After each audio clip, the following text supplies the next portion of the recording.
Patuloy na nagpapalaganap ng kaalaman hinggil sa Safe Spaces Act o Bawal Bastos Law ang Provincial Population Office o PPO ng South Cotabato. Ito ay ayon kay Population Officer for Joanne Plasio. Ayon kay Plasio, nakatutok ang kanilang Information Education Campaign o IEC sa nasabing batas sa mga kabataan. Ito ay bilang bahagi ng pag-obserba sa Women's Month ngayong Marso. Ipinahayag pa ni Plasio na malaking hamon din sa kanila ang magkakalulong ng mga kabataan sa social media na posibleng maging saniri ng sexual harassment.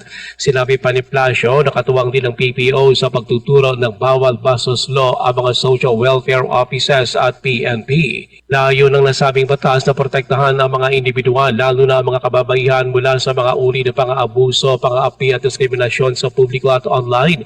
Ilan sa mga probisyon nito ang catcalling, sexual na pang-aabuso sa mga kababaihan at mga bata, diskriminasyon sa mga taong may kapansanan, online harassment o cyberbullying, at pagpapakalat ng mga pribadong larawan o video na walang pahintulot. Example of public spaces na dinadayo ng publiko, yung mga plaza, mga simbahan, palengke, even the sasakyan, restaurants, kasalis ay online. Si Population Officer for Joanne Plasio, Ruel Usano, NDBC Bida Balita.